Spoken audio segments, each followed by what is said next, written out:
قل هذه سبيلي أدعو إلى الله على بصيرة أنا ومن اتبعني وسبحان الله وما أنا من المشركين. بسم الله الرحمن الرحيم. السلام عليكم ورحمة الله وبركاته.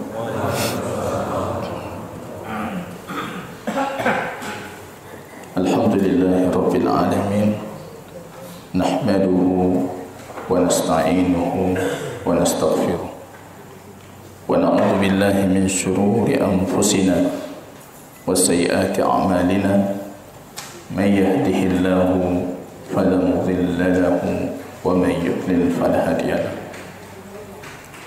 أشهد أن لا إله إلا الله وحده لا شريك له، وأشهد أن محمدا عبده ورسوله صفيه من خلقه وخليله محمد صلى الله عليه وسلم وعلى آله وصحبه الكرام. يقول ربنا جل شأنه في محكم تنزيله: يا أيها الذين آمنوا اتقوا الله حق تقاته ولا تموتن إلا وأنتم مسلمون. Kaum muslimin dan muslimah sidang jamaah salat subuh yang diberkahi oleh Allah Subhanahu wa taala. Pujian dan syukur tiada hentinya senantiasa kita panjatkan kehadiran Allah Subhanahu wa taala yang kembali memberikan kita taufik di pagi yang penuh keberkahan ini. Allah berikan kita istita'ah, kemampuan, kesempatan, sehingga kita bisa kembali mengkaji ayat Allah dan hadis-hadis baginda Rasul sallallahu alaihi wasallam. I'lam hudita anna afdalal minan ilmun yuzilu anka syakka wa darar. Itu kata Imam As-Sa'di rahimahullah dalam manzumah fiqhiyahnya. I'lam hudita anna afdalal minan, ketahuilah oleh dirimu sesungguhnya karunia yang paling besar yang Allah berikan.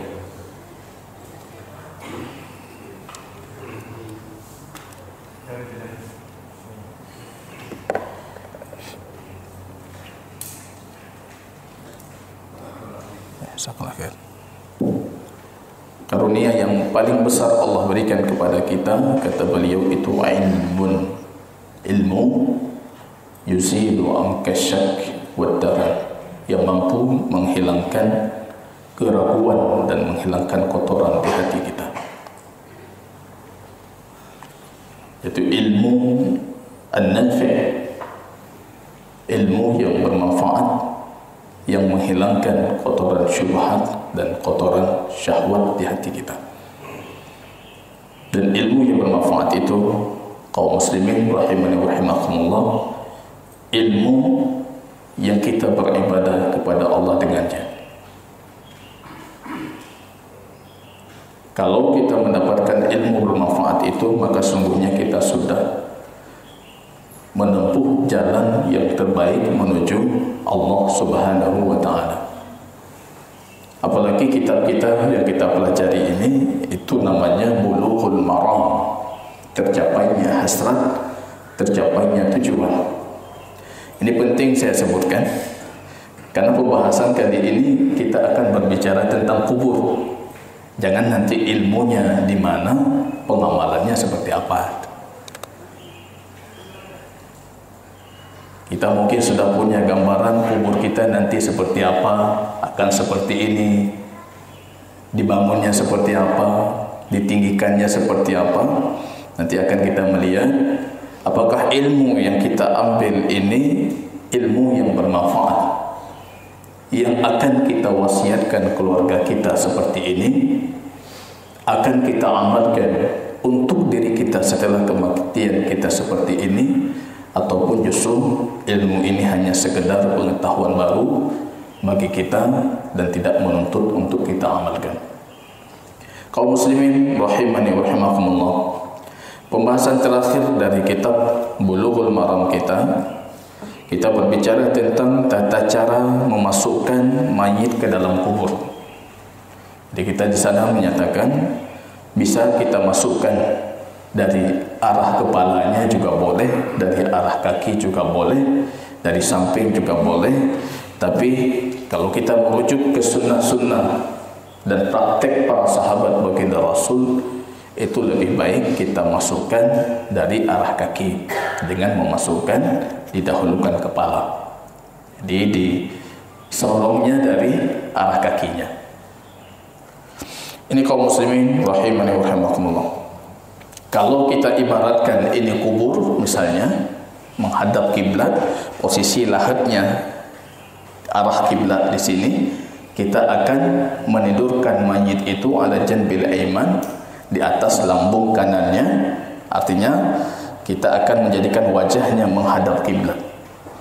Artinya di posisi seperti ini kita akan memasukkan dari arah kakinya, dari sini ya.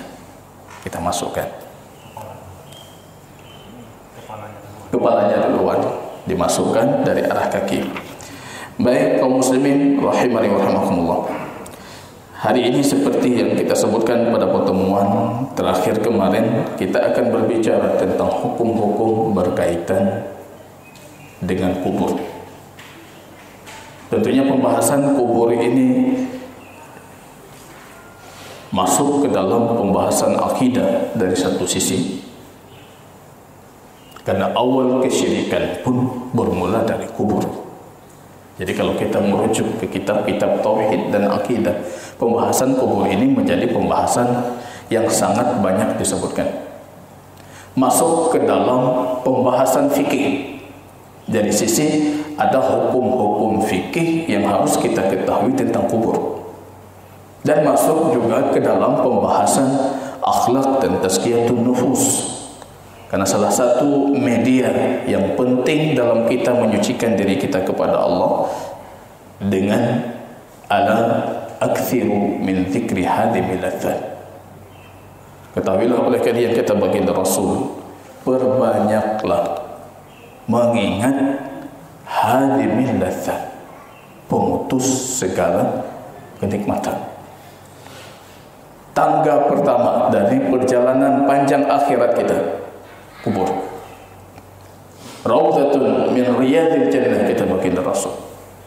Bisa jadi kubur itu akan menjadi satu taman dari taman-tamannya syurga, yang terbentang darinya syurga, diberikan nikmat ahlinya, penghuninya siang dan malam. Au hufratun min hufarinnar, ataupun kubur itu akan justru menjadi satu lubang dari lubang neraka. Diazab ahlinya, diazab penghuninya pagi dan petang.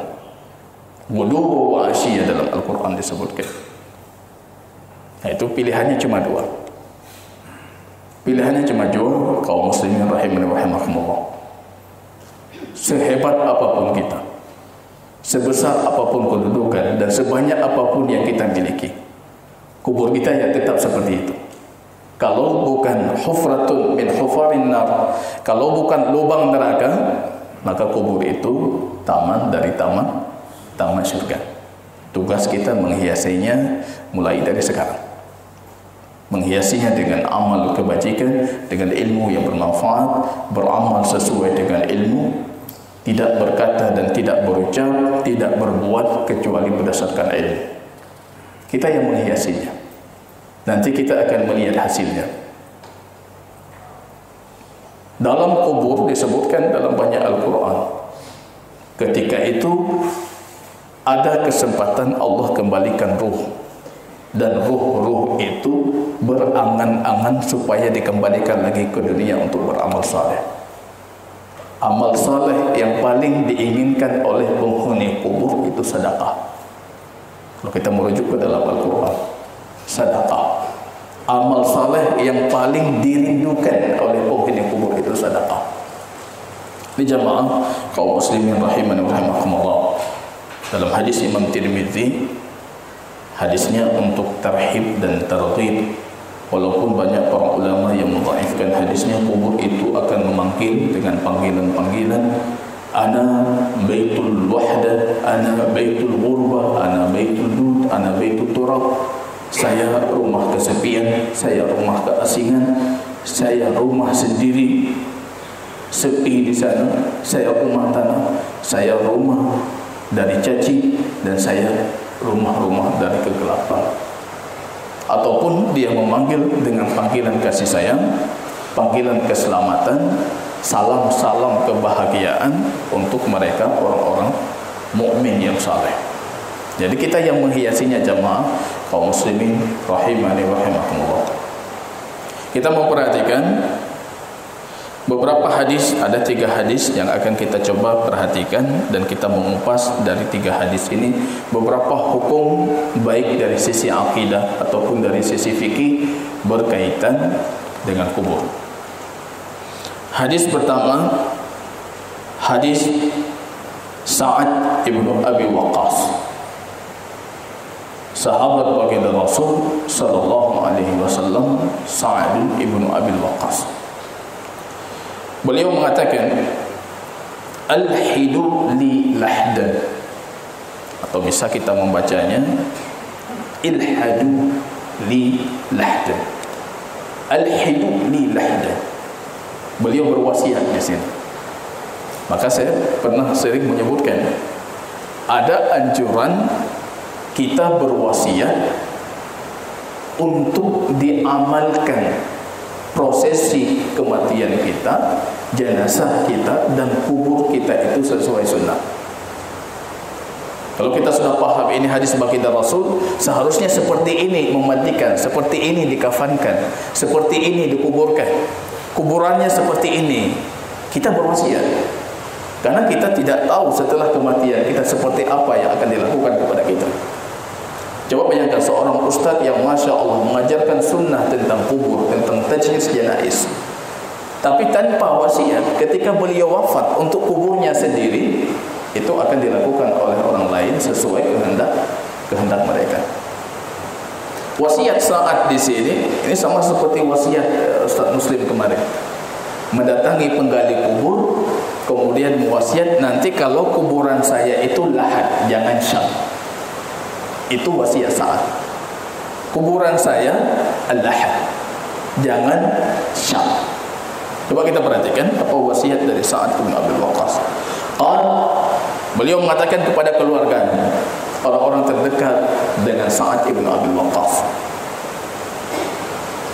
Padahal di zaman itu masih generasi para sahabat, paling kurang generasi tabi'in, yang kemungkinan jatuh ke jurang kebid'ahan, ke jurang hal-hal yang tidak disyariatkan, itu jatuhnya sedikit. Kemungkinan besar, kemungkinan paling jelek. Apalagi di zaman kita, Pak. Kalau kita tidak berwasiat, itu bisa muncul macam-macam nanti di kuburan kita. Praktek prosesi jenazah kita bisa berbagai macam.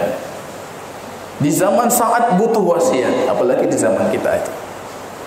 Beliau mengatakan, al-hidu li lahdan, jadikan untuk kuburanku itu lahad, liang lahad. Jadi kalau ini posisi kubur, artinya kita akan menggali di posisi ini, di samping yang menghadap qiblah.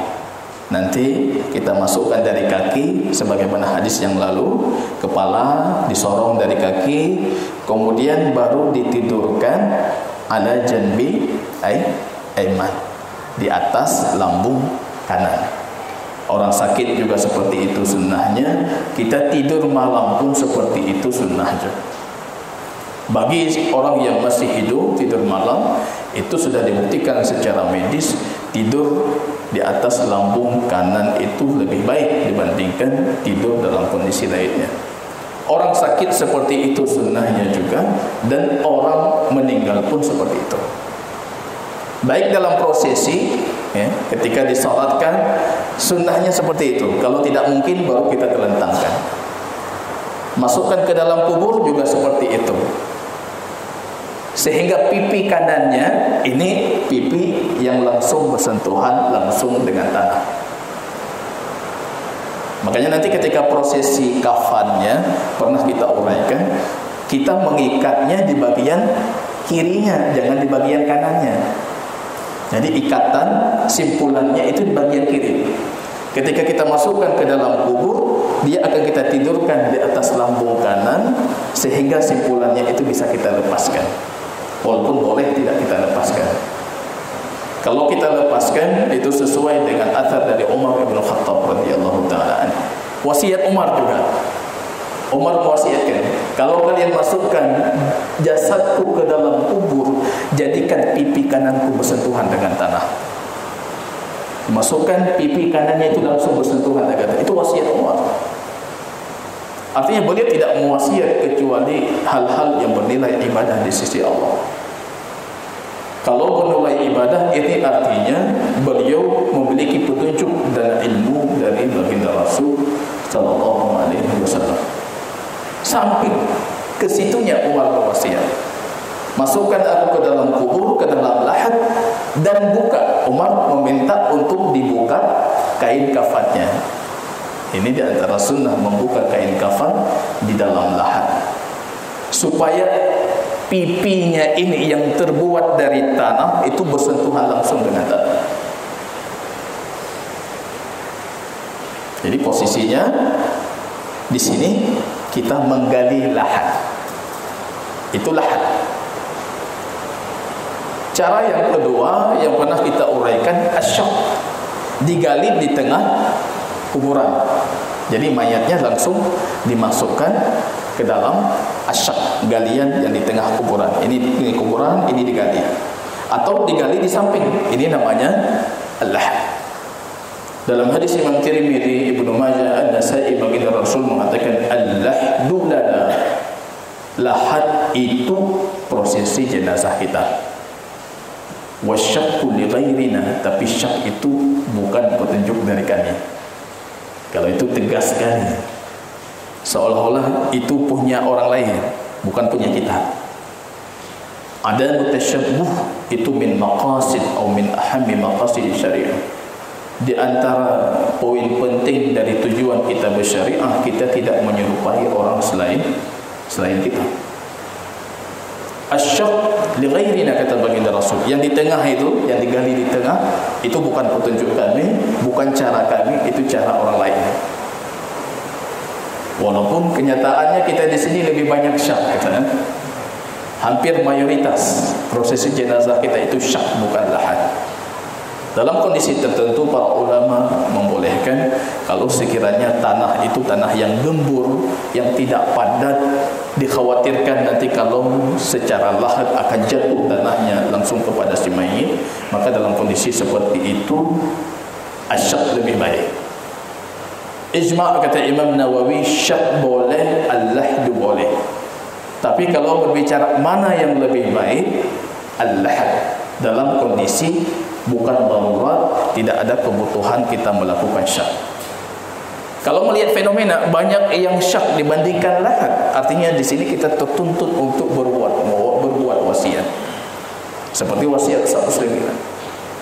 Beliau mendatangi penggali kubur, kemudian mengatakan, nanti kalau giliran saya lahat, saya lahat saja, jangan syak. Karena petunjuknya demikian. Sa'ad ibn Abil Waqqas mengatakan kepada keluarganya, alhiduli lahdan, buatkan untukku lahat, wansibu alayya labin nasban. Artinya kalau dibuat itu lahat, kita akan menutupi sebelum kita guyurkan tanah itu dengan al-labin, baik batu seperti batu bata ataupun kayu al-labdah, supaya mayitnya itu tidak jatuh ke tempat lain. Jadi kita tutupi, baru nanti kita guyurkan tanah. Dan sebelumnya disunnahkan juga, nanti ada hadisnya, fahasan Nabi sallallahu alaihi wasallam sallan Nabi ala janazah wa atal qabr wa hatha 'alaiha thalatha hathayat. Sunnahnya beliau mengambil 3 kali genggam tanah ya, sebelum ini ditutupi, diguyur dengan tanah, beliau melempar ke kubur. Baru ditutupi dengan labin, ditutupi jenazahnya yang sudah berada dalam lahat. Itu sunnahnya, siapapun yang hadir ambil dengan tangan kita tanah, walaupun kita bukan termasuk ke dalam tim yang bekerja untuk untuk menggali kubur itu. Tapi sunnah, kita dapat pahala menguburkan jenazah muslim. Artinya kita ikut serta juga, padahal 3 tangan saja. Nah, tapi kita sudah dapat pahala itu dan sudah menerapkan sunnah baginda Rasul. Jadi jangan sampai di sana bengong lihat ini. Anam tadi bubur nih. Ya, sunnah kita enggak dapat, yang lain pun tidak dapat. Ya, ambil tanah 3 kali baginda Rasul melemparnya. Dalam hadis disebutkan ketika wafat Utsman ibnu Maz'un, satu sahabat baginda Rasul, sahabat yang termasuk yang sangat disayangi oleh baginda Rasul, maka beliau mengatakan, saudaraku Utsman. Wafat, beliau mengambil 3 tanah itu 3 kali dan melemparnya ke arah kepalanya. Mungkin posisi berdiri beliau ketika itu cocok untuk ke arah kepala.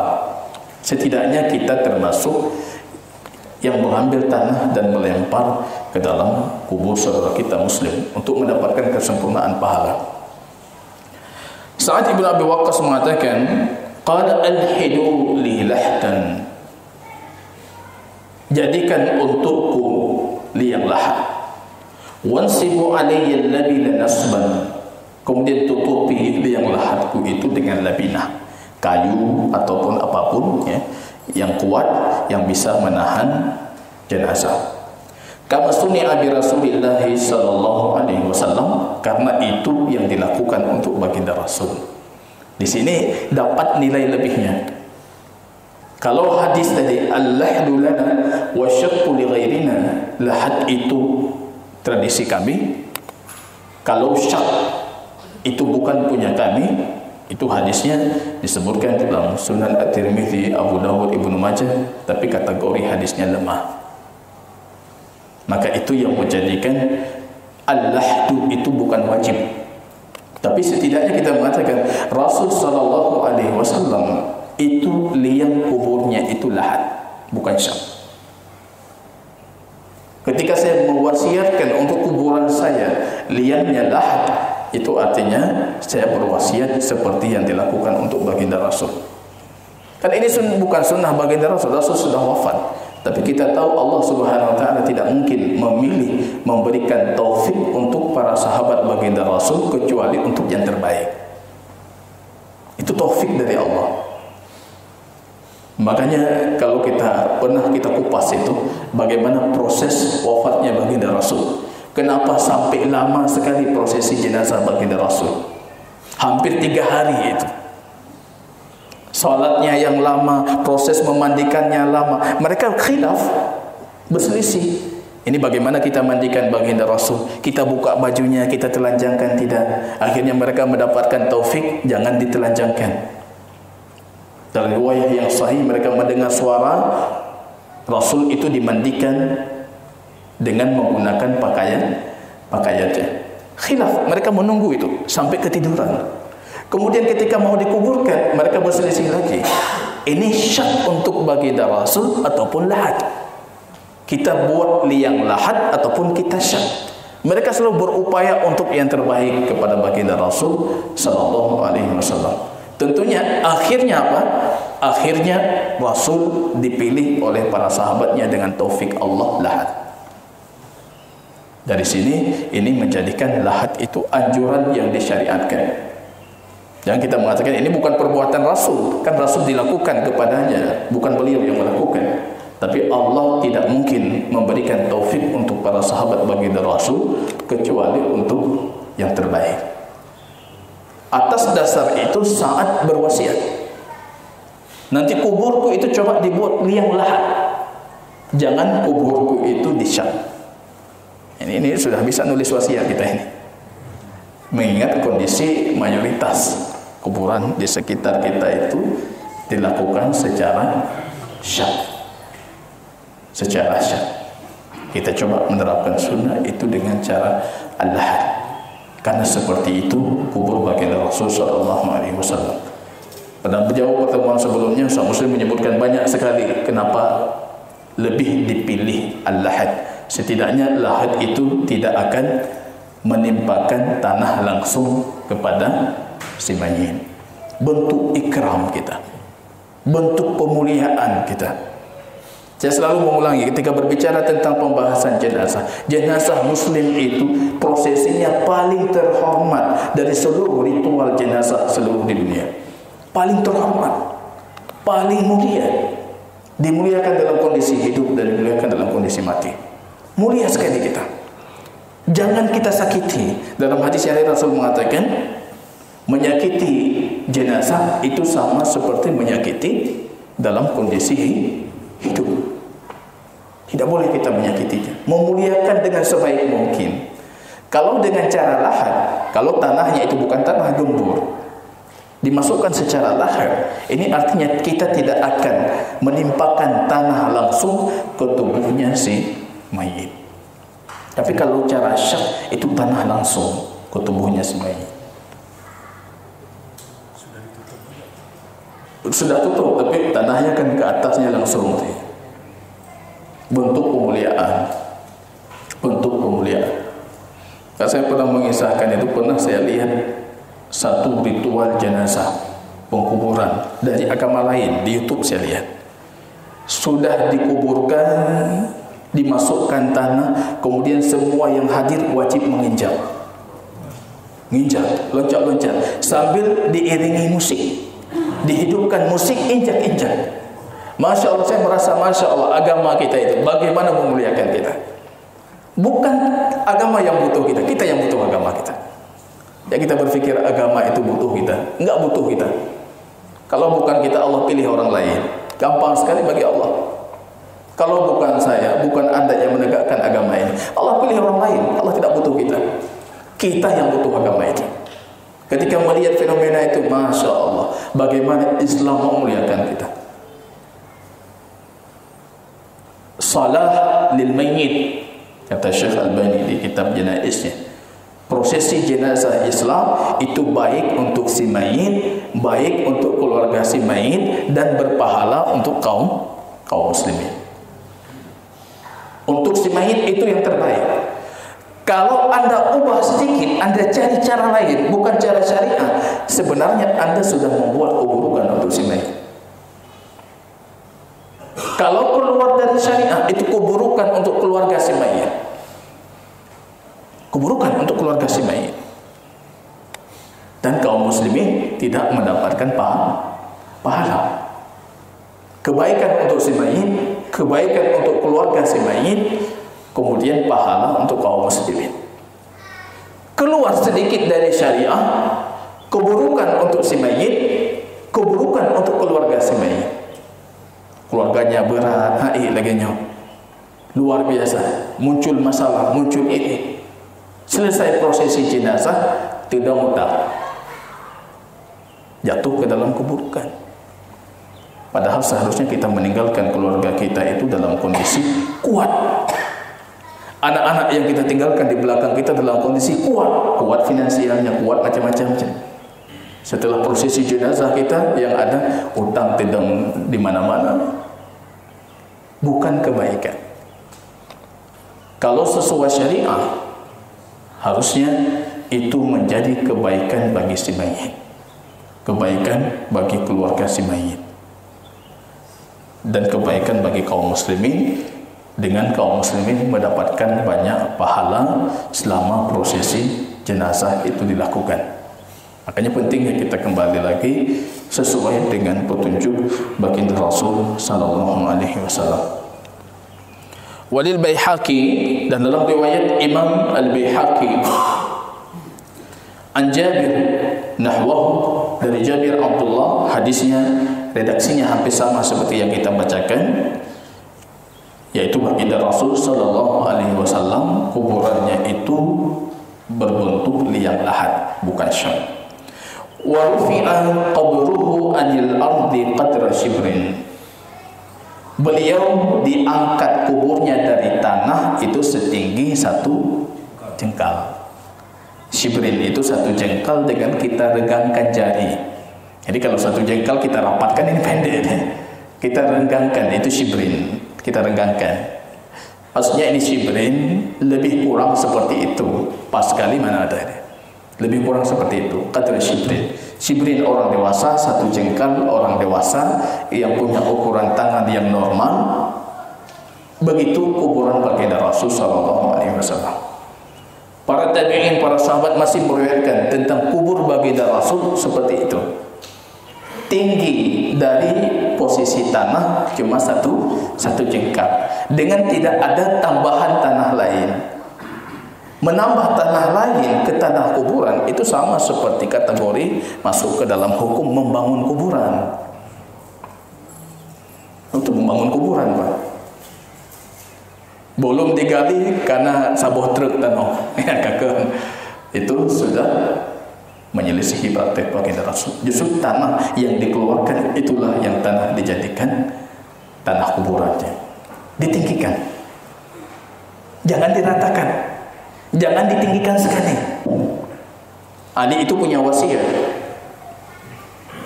dan wasiat Ali itu kepada Abi Hiyaz. Ketika Ali mengutus Abi Hiyaz, ala abu'atsuka ala ma ba'asani bihi Rasulullah sallallahu alaihi wasallam. Wahai Abu Hiyaz, maukah engkau aku wasiatkan, aku utus sebagaimana baginda Rasul mengutusku? Apa wasiatnya? Kata Ali kepada Abi Hiyaz. Abi Hiyaz ini wali, pemimpin yang diutus oleh Ali ibn Abi Thalib. Ketika Ali mengutusnya, Ali mengatakan, aku mengutusmu seperti Rasul mengutusku. Bagaimana Rasul mengutus Ali? Jangan engkau dapati suratan illa tamasna. Jangan engkau dapatkan lukisan bergambar kecuali engkau hapuskan dia. Itu yang pertama. Gambar hapus. Lukisan bergambar hapus. Tidak didatangi para malaikat ke rumah kita. Kalau gambarnya lukisan tangan, besok di hari kiamat itu musyabahati khalqillah, Allah akan mengadu kita. Coba buat seperti yang aku buat. Allah menantang kita. Ancamannya besar, termasuk dari dosa besar. Jangan engkau dapati satu gambar, maksudnya ini gambar yang tidak dibolehkan, gambar makhluk, ya, dengan tangan, lukisan tangan, illa tamasta, kecuali engkau hilangkan. Wala timthalan illa qasarta, jangan engkau dapati satu patung pun kecuali engkau hancurkan. Ini wasiat Ali untuk Abi Hiyaz. Ali mengatakan ini wasiat baginda Rasul untukku. Wala qabran musyarrafan, jangan engkau dapati satu kubur yang tinggi. Artinya ketika Rasul menggunakan, Ali menggunakan kata musyarrafan, ini tingginya sudah berlebihan. Padahal sunnahnya tadi itu kubur baginda Rasul satu jengkal. Kalau musyarrafan artinya tingginya sudah tinggi sekali. Ali memberitakan kalau kuburnya sudah tinggi, sawaitahu, engkau ratakan. Maksud ratanya tidak rata dengan tanah, tapi rata sesuai petunjuk baginda Rasul, yaitu satu jengkal. Itu wasiat Ali untuk Abi Hiyaz. Kalau kita melihat dari ini perkara-perkara besar semua, ini dosa-dosa besar semua bagi yang melakukannya. Digandingkan dengan dosa-dosa besar, artinya ini menunjukkan hukum meninggikan itu paling kurang itu bagian dari dosa besar. Imam Syafi'i misalnya mengutarakan itu makruh dalam kitabnya. Makruh para ulama mutaqaddimin itu makruh karahah tahrim, bukan tanzih, bukan makruh yang kita pahami. Misalnya Imam Ahmad, Imam Syafi'i mengatakan hukumnya makruh. Mereka tidak berani mengatakan haram. Khawatir dengan diri mereka, bagaimana berani mengatakan haram, halal, padahal itu hak Allah Subhanahu wa taala. Saking takutnya mereka mengatakan makruh. Makruh versi mereka itu bukan makruh versi kita. Enggak, berdosa tidak masalah, bukan seperti itu. Makruh versi mereka itu karahah tahrim. Makruhnya makruh haram. Mereka tidak mengatakan haram, jangan masuk ke dalam ayat lain menghalalkan ataupun mengharamkan, karena itu haknya Allah. Ini perkara besar berkaitan dengan akidah kita. Berlebihan, meninggikan secara berlebihan. Kalau kita merujuk ke hadis Imam Bukhari tentang perjalanan kesyirikan di muka bumi, itu justru berawal dari kubur. Berawal dari kubur. Oh, ini untuk kita kenal. Dia seorang pelaku kebajikan supaya memotivasi kita. Generasi yang datang setelahnya, mereka tidak punya ilmu tentang itu, akhirnya kubur itu diibadahi. Salat di kubur, salat menghadap kubur, akhirnya dijadikan tempat peribadatan. Nah, ini dilarang dalam syariah. Paling kurang itu hukumnya, kalau kita tidak mengatakan itu syirik dan lain sebagainya, paling kurang itu hukumnya, paling kurang itu dosa besar, paling kurang. Ya. Maka kita tinggikan. Rasanya hari ini harus kita wasiatkan itu. Takut kita kubur kita entah bagaimana nanti dilakukan itu. Ditinggikan satu jengkal. Itu sesuai dengan hadis Imam Al-Baihaqi dari Jabir ibn Abdullah. Rufi'a qabruhu anil ardi qadri shibrin wa sahu Ibnu Hibban ala syartil Muslim.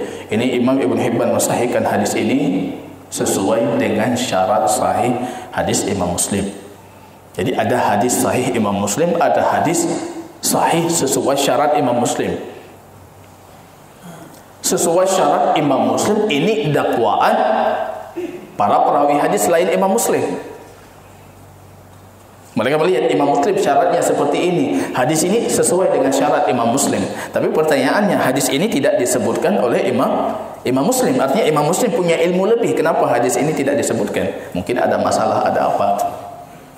Tapi hadis ini para ulama kebanyakan mensahihkan sesuai dengan syarat Imam Muslim. Datang dalam lafaz lain dengan tambahan, an-nabi rusya ala qabrihi al-ma wa wudi'a alaihi al-hisba min hisba'il arsah. Ketika kubur baginda Rasul itu sudah ditinggikan satu jengkal, kemudian ditaburkan ke atasnya, disirami atasnya dengan air supaya melekat tanahnya, supaya kokoh.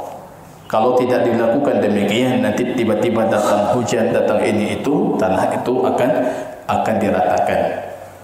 Ya, kita kuatkan dia. Bahkan dalam hadis yang mursal tadi, kubur baginda Rasul diserami dengan air. Disirami dengan air, kemudian diletakkan di atasnya kerikil-kerikil kecil. Ya, ini tujuannya juga masih sama seperti tujuan air tadi, supaya dieratkan, dikuatkan. Tanah yang gembur yang baru digali itu kita kuatkan dengan air, kemudian dengan kerikil-kerikil. Seperti ini seharusnya kuburan yang sesuai dengan amaran baginda Rasul sallallahu alaihi wasallam. Tidak ada tambahan-tambahan tanah, apalagi membangun bangunan di atasnya. Dan ini masuk ke dalam hadis selanjutnya. Imam Ibnu Hajar, ini imam madhabnya Syafi'i, alim fikihnya Syafi'i, alim hadisnya dari kalangan madhab Syafi'i, Imam Ibnu Hajar Al-Asqalani. Beliau mengatakan an-nahyu an tajsis al-qubur wal bina 'alaiha. Nyo kena mandung. Larangan tajsis al-qubur, mengkafurkan kubur, mensemen kubur, membangun kubur. Kena mandung judul mata kena belum tak baca hadis. Ini berani tidak kita berwasiat ini. Nyerumuh rayu ikhwan nego kibana ni mayatnya. Bagaimana? Orang akan mengatakan bagaimana anaknya itu? Bapaknya meninggalkan warisan yang banyak, kuburnya tidak disemen. Salah anak kita lagi. Dan ini seperti ini kubur baginda Rasul sallallahu alaihi wasallam. Seperti itu petunjuk baginda Rasul. Ini bukan qila waqal, bukan perkataan si fulan. Ini yang saya sebutkan Rasul apa beliau katakan. Ada yang memahami ini larangannya bukan larangan haram, larangan makruh.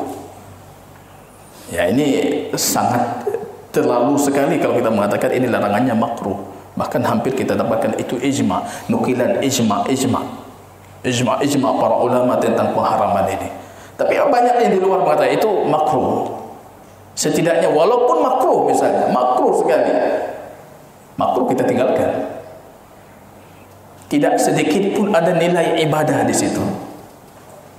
Kecuali dalam kondisi memang tanahnya itu gembur, kalau tidak sedikit dibotonkan nanti akan hilang jejak kuburan, itu kondisi darurat, itu kondisi lain. Tapi dalam kondisi normal, tanahnya tanah layak untuk kuburan, bagus untuk kuburan, tetap akan kokoh demikian. Jadi tidak ada tuntutan untuk memagarinya, untuk membotonkannya atau untuk mengkafurkan kuburan tersebut. Jadi hadis Imam Muslim, hadis sahih Imam Muslim. Anhu, yaitu an Jabir ibn Abdullah, naha, Rasul melarang. Ini kita pahami, hukum asal dari larangan itu tahrim, kecuali ada dalil lain yang memalingkan haram itu ke makruh. Kalau tidak ada dalil lain, petunjuk lain, indikator lain, maka haram, larangan itu tetap haram. Jadi kalau yang mengatakan ini makruh, ini jauh kali, ini gimana kita cari petunjuk gitu? Yang saya dapatkan paling-paling petunjuk, mereka coba lihat kubur fulan semuanya dibangun. Itu bukan dalil. Itu bukan dalil. Imam Al-Zahabi misalnya mengisahkan alim fulan, ulama fulan, wafat tahun fulan, kuburnya seperti ini. Beliau mengisahkan kondisi, bukan mengisahkan bolehnya. Kubur fulan, imam fulan, kuburnya besar, terletak di negeri fulan. Itu mengisahkan kondisi, bukan mengisahkan kalau imam fulan itu membolehkan meninggikan kubur seperti itu. Ini jangan bicara orang lain, kita saja dulu.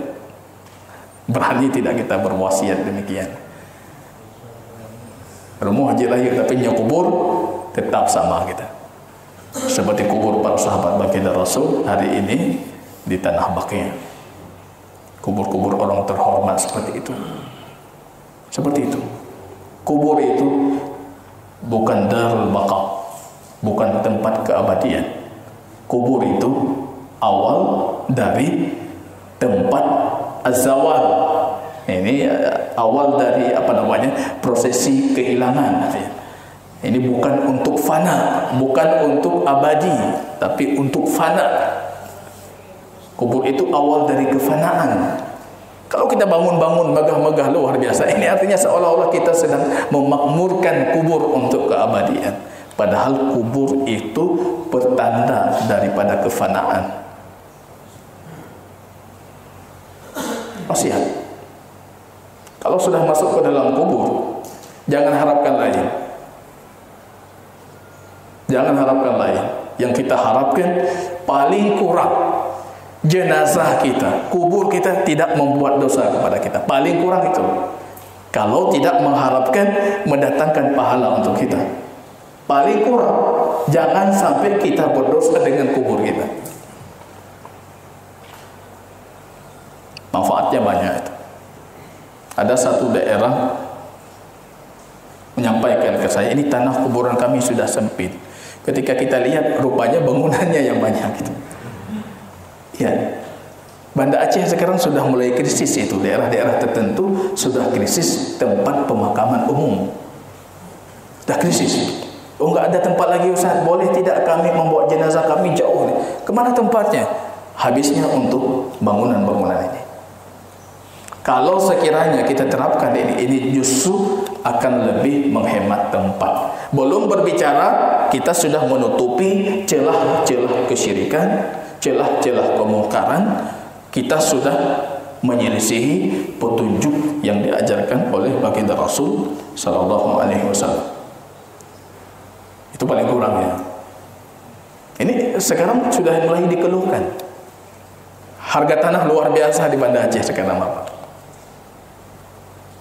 Untuk kubur saja orang mikir-mikir sekarang. Harga tanah luar biasa. Kita masih dengan kuburnya, dengan besarnya, dengan macam-macamnya. Akhirnya satu tanah lapang itu cuma muat beberapa kubur saja. Padahal itu muat banyak itu. Nah, ini dari sisi ekonomisnya, dari sisi syariah, dari sisi akidah. Ini jembatan kuburan itu kalau ditinggikan, dibangun di atasnya, itu jembatan menuju kesyirikan, menuju kemungkaran. Apalagi orangnya saleh. Kalau orang tidak saleh pun bermasalah. Ya, orang akan mengatakan si fulan itu kuburnya bagus luar biasa, tapi amalannya ketika hidup dia dajjalnya luar biasa. Jadi bermasalah juga. Kalau saleh, awal dari jembatan kemungkaran dan kesyirikan. Nah, ini bahaya sekali. Terlepas dari orang memperdebatkan ini haramnya itu bukan haram, ini haram makruh. Paling kurang kita ingin mengatakan yang kita amalkan itu tidak ada nilai makruh pun nggak ada. Nilai yang dicintai oleh Allah dan Rasulnya, makruh pun tidak ada. Orang memperdebatkan itu, ini makruh atau haram apa ini? Terlepas dari makruh atau haram apa, kita tinggalkan. Yang makruh juga lebih baik kita tinggalkan. Ini hadis Jabir bin Abdullah riwayat Imam Muslim. Nah Rasulullah sallallahu alaihi wasallam ayyujassasal qabr. Beliau melarang mengkafurkan, memplaster, menyemen kubur. Tidak ada nilai apapun di sana. Kalau kita berfikir itu bentuk pembaktian kita untuk orang tua kita, bukan seperti itu kebaktian kita untuk orang tua kita. Ambil uang itu sedekahkan. Jadikan sedekah jariah yang terus mengalir kepada orang tua kita sampai pahalanya itu. Sampai sedekah, sampai sedekahkan. Berikan makan anak yatim, silakan, sampai pahalanya. Itu pembaktian kita untuk orang tua kita, bukan dengan hal-hal yang tidak disyariatkan. Apalagi ada unsur dosa di sana. Terlepas masih orang memperselisihkan ini dosanya atau tidak berdosa, paling kurang itu unsur dibenci oleh Allah Subhanahu wa taala. Wa ayyub ada alaih. Ini bentuk penghormatan. Artinya agama kita ini seimbang, tidak berlebihan dan tidak mengurangi haknya. Berlebihan tidak boleh, mengurangi tidak boleh. Awal kesesatan itu karena ifrat dan tafrid. Ada yang lebih, ada yang menyepelekan. Ada orang berlebihan di kubur, dilarang. Jangan tinggikan, jangan kafurkan, jangan semenkan, dilarang. Ada orang menyepelekan, duduk di kubur, menginjak kubur seperti kasus yang kita sebutkan, dilarang. Rasul mengatakan di sini, wa ayyub ada alaih, dan janganlah kalian duduk di kubur. Jangan duduk di kubur. Li ayyamada ahadukum, dalam hadis baginda Rasul, kalau kalian duduk di atas bara api dan bara api itu membakar baju kalian, wa takhallasa ila jildihi, bahkan membakar kulit kalian, itu lebih baik dibandingkan kalian duduk di atas kubur. Duduk di atas bara api membakar kulit kita, membakar pakaian kita, itu lebih baik kalau kita tahu bagaimana konsekuensinya duduk di atas kubur. Jangan sepelekan. Agama ini seimbang, wasatiyah. Ada keseimbangan, pertengahan. Ada yang gulu berlebihan, tidak boleh juga. Ada yang menyepelekan kubur, tidak juga boleh. Agama ini seimbang, tidak berlebihan dan kita tidak meremehkan. Kita muliakan, kita muliakan. Maka jangan duduk di atas kubur, apalagi menginjaknya. Nah, satu riwayat wal watu alaih, dan menginjaknya, itu larangannya lebih besar lagi. Kalau kita melihat ancaman tadi, seperti kalian duduk di atas bara api atau kalian duduk di atas bara api, itu lebih ringan hukumnya, lebih mudah dibandingkan kalian duduk di atas kubur. Ini artinya pembahasan ini pembahasan dosa besar yang diancam pelakunya dengan ancaman yang keras. Kalau kita setuju ini dosa besar, artinya yang sebelumnya pun paling kurang dosa besar. Yang setelahnya yang akan disebutkan itu juga dosa besar. Karena hukum seperti itu. Kalau disebutkan yang dosa besar dengan yang dosa besar, dosa besar, dosa besar. Bukan dosa kecil ini. Jangan duduk di atas kubur. Wa ayyubna alaih, dan jangan membangun di atas kubur. Membangun kubur jangan juga. Ini hadis Imam Muslim, dalam Sahih Imam Muslim. Maka yang ambigu sekali yang mengatakan ini makruh. Duduk di atas kubur hukumnya apa? Haram. Kalau membangun makruh. Kok bisa haram dengan makruh itu bercampur dalam satu hadis? Enggak ada sarif, enggak ada indikator yang memalingkan hukum ini dari haram kepada boleh ataupun makruh. Duduk di atas kubur haram, dosa besar. Membangun juga paling kurang itu dosa besar, kalau tidak jatuh ke dalam jurang kesyirikan. Wa fi riwayah wa ayyuktaba 'alaiha. Dalam satu riwayah ada tambahannya. Riwayah ini diperselisihkan, tambahan ini masih sahihkah tidak sahihkah. Ada yang mengatakan yang mahfudnya, hadis yang sahihnya tidak ada tambahan. Dan jangan kalian menulis di kuburan. Menulis apa di kuburan? Ini para ulama berselisih lagi, menulis apa yang tidak dibolehkan, menulis apa yang dibolehkan. Terutama mereka semua sepakat, kalau tulisannya itu bentuk pujian-pujian untuk ahli kubur, itu haram. Sepakat Islam. Itu da'bul jahiliyah, itu tradisi jahiliyah. Kalau sudah wafat itu pujiannya macam-macam itu. Itu tradisi jahiliyah. Niyahah jahiliyah yang diharamkan. Yang kata baginda Rasul, ada 4 perkara dari perkara jahiliyah masih ada pada umatku. Salah satunya itu niyah. Kalau wafat disebutkan itu kebaikannya si fulan dulu dia seperti ini, dulu. Ya, hatta zurtumul maqabir. Alhaakumut takatsur hatta zurtumul maqabir. Itu zaman jahiliyah dulu. Sudah melalaikan kalian takatsur, berlomba-lomba. Nah, dulu jahiliyah itu ngeri kali perlombaan mereka, bahkan sampai ke kubur mereka berlomba. Ini saya lebih banyak anak saya, kamu anak kamu sedikit. Harta saya lebih banyak, kabilah saya lebih kuat, kami lebih ini. Kalau sudah habis yang hidup, mereka bawa ke kubur. Coba lihat itu si fulan itu, nyawa kamu. Itu orang kami, itu si fulan, itu orang kami. Itu mantan ini, itu mantan itu, mantan itu. Hatta zurtumul maqabir, bahkan berlomba-lomba mereka sampai ke kubur. Coba lihat kubur fulan, itu kuburan orang kami semua itu. Orang Aceh, mana lawan? Yang kamu mandu, hatta zurtumul maqabir. Itu jahiliyah, tradisi jahiliyah. Banyak para ulama mengatakan menulis nama dan tempat lahir, tempat kematian pun tidak dibolehkan. Paling kurang tidak ada manfaat. Apa manfaatnya itu?